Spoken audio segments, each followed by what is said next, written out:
Hello students, good morning. I am Anil Goswami, your English teacher. Welcome to my YouTube channel, Education for Skills. I will teach you today English Grammar, Class 6, Chapter 7, Preposition. First question, what are preposition? Preposition is a word placed before a noun or pronoun to show the relation in which one person or thing stands to another person or thing. Example, the pen is on the table. The pen is on the table.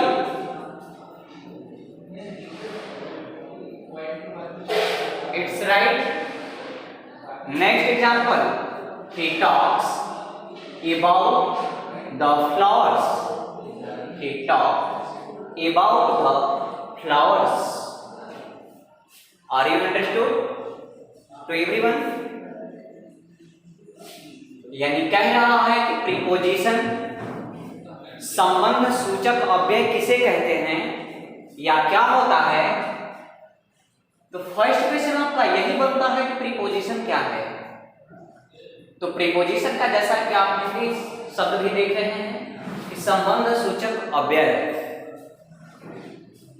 ऐसे शब्द जो किसी noun या pronoun के पहले आकर, noun या pronoun के पहले आकर, संज्ञा अथवा सर्वनाम के पहले आकर यह प्रकट करते हैं उस व्यक्ति या वस्तु का संबंध वाक्य के अन्य शब्दों से क्या है। यानी जो अगला वाक्य है उस शब्दों से इसका क्या संबंध है, वह संबंध प्रकट करता है वस्तु से और व्यक्ति से। तो ऐसे शब्दों को हम प्रीपोजिशन का नाम देते हैं, यानी संबंध सूचक अव्यय कहते हैं। ऐसे शब्द को ही संबंध सूचक अव्यय कहा जाता है। एग्जाम्पल के तौर पे आप देख रहे हैं कि the pen is on the table. The pen is on the table, यानी यह पेन का जो संबंध बता रहा है अगली वस्तु टेबल से बता रहा है। यानी इस ऑन का मतलब होगा पर या ऊपर, यानी किसी वस्तु पर, यह किसी वस्तु पर, किसी वस्तु के ऊपर यह रखी गई है। कौन सी वस्तु? ये, यानी ये जो पेन है यह टेबल के ऊपर रखी गई है, यानी टेबल पर रखी गई है। इसका मतलब है पर। बात समझ में आ रहा है?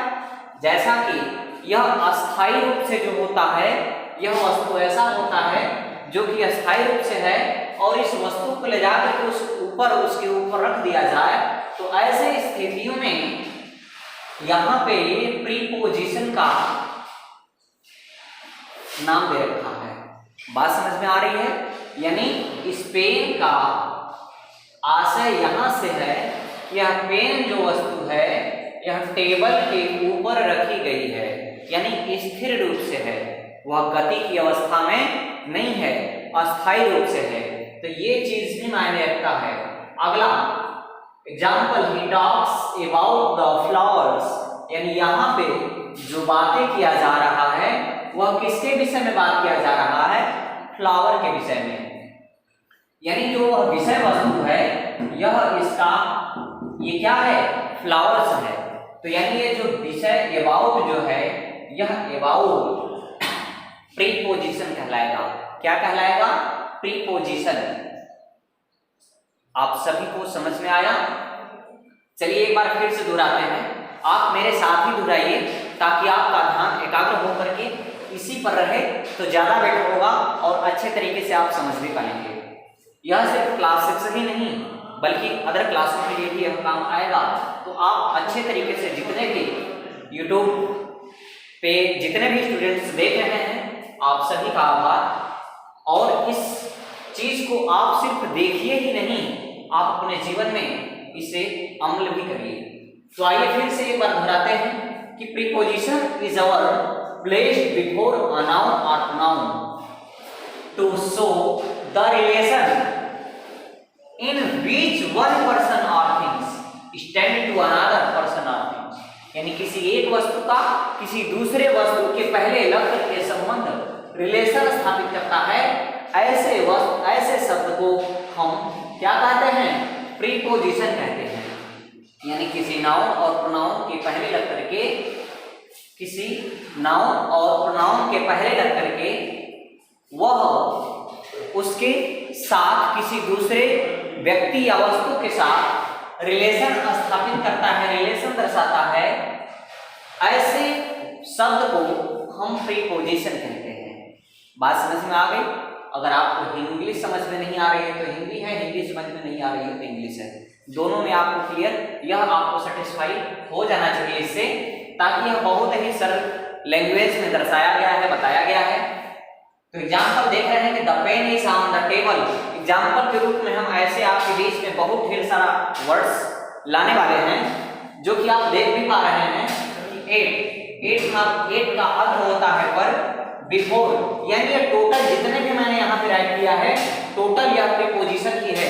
अगर आपने इतना प्रीपोजिशन याद कर लिया तो आप समझ जाइए कि इंग्लिश का कोई भी ऐसा सेंटेंस नहीं होगा जिस सेंटेंस में प्रीपोजिशन न लगा हो। बहुत ऐसे कम ही प्रीपोजिशन बिना लगे हुए वर्ड्स होंगे जो कि प्रीपोजिशन नहीं लगेंगे, लेकिन ऐसा कभी संभव नहीं है। तो आप देख पा रहे हैं कि एट का अर्थ है पर, बिफोर का मतलब है से या के पहले, इन दोनों में से कोई एक ही यूज कर सकते हैं। बिसाइड यानी बराबर में, आफ्टर के बाद, इनटू में, इसका अर्थ होगा में, लेकिन इसमें का अर्थ कहां पे होगा? सिर्फ गति की अवस्था में होगा, ये भी ध्यान रहे। कहां पे कौन सा वर्ड्स यूज हो रहा है, आप इसी को देख करके, जो हिंदी वर्ड्स मैंने लिखा है इसको देख करके आप निर्धारित कर सकते हैं कि इसका अर्थ कहां पे यूज होगा, इसका अर्थ क्या होगा और यह कहां पे यूज किया जाएगा। इससे आप अंदाजा लगा सकते हैं। यानी इनटू कब यूज होगा? जब सेंटेंस में कोई गति की अवस्था में हो, तो वहां पे हम में के अर्थ में इनटू का प्रयोग करते हैं। आ का की के, इमाम कई के बीच, बाई के द्वारा या फिर से भी होता है, बयान परे या फिर आगे, फॉर के लिए, इनसाइड अंदर की ओर, ऑन पर, इसका अर्थ होता है पर, ऑन का अर्थ सिर्फ होता है पर, लेकिन किस अवस्था में? स्थिर अवस्था में। अगर किसी चीज को स्थिर अवस्था में रखा गया है तो वो उसके ऊपर अगर हम यदि कोई वस्तु रख रहे हैं तो उसका अर्थ पर होगा, लेकिन वह स्थिर की ही अवस्था में, गति की अवस्था में नहीं। अगर गति की अवस्था में करना है तो वहां पे ऑन प्रीपोजिशन यूज नहीं होगा, ये ध्यान रखें। बिटवीन दो के बीच, बीनीथ के नीचे, बिहाइंड पीछे, इन यानी में, इन का अर्थ होता है में, लेकिन किस अवस्था में? स्थिर अवस्था में। किस अवस्था में? स्थिर अवस्था में। जो वस्तु गति न कर रही हो ऐसे में हम इनका प्रीपोजिशन इनका प्रयोग करते हैं। नियर पास, आउट बाहर, आउटसाइड बाहर की ओर, फ्रॉम से यानी अलग होने की अवस्था में, से आप मेरे से अलग हो रहे हो या मुझसे अलग हो रहे हो, तो ऐसे अवस्था में, अलग होने की अवस्था में हम फ्रॉम का अर्थ से होता है। ठीक है।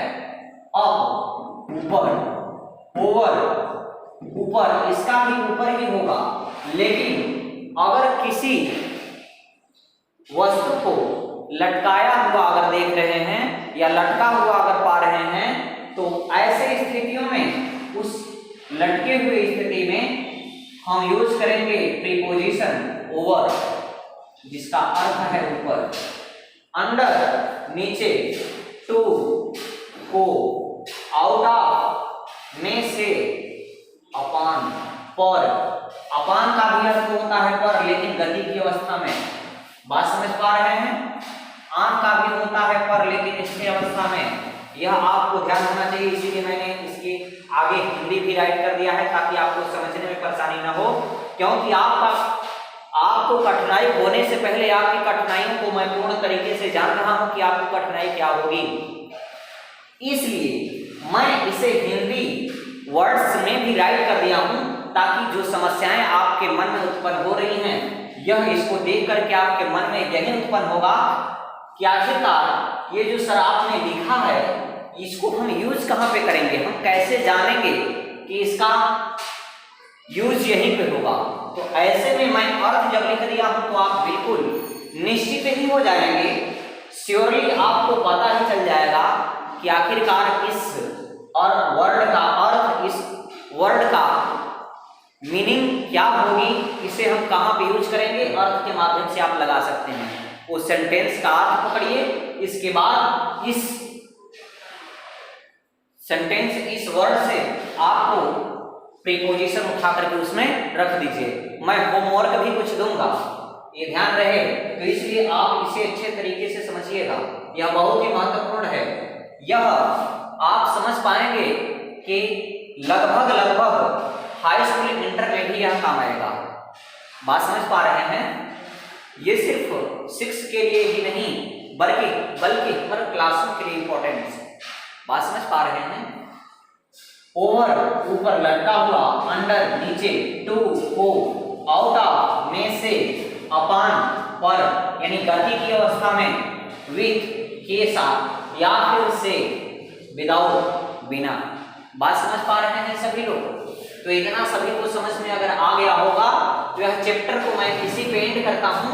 अगर जो चीजें समझ में नहीं आएगी आप कमेंट बॉक्स के माध्यम से आप हमारे तक पहुंचाएंगे, मैं आपकी समस्याओं को दूर करने का प्रयास करूंगा। Thanks for watching this video.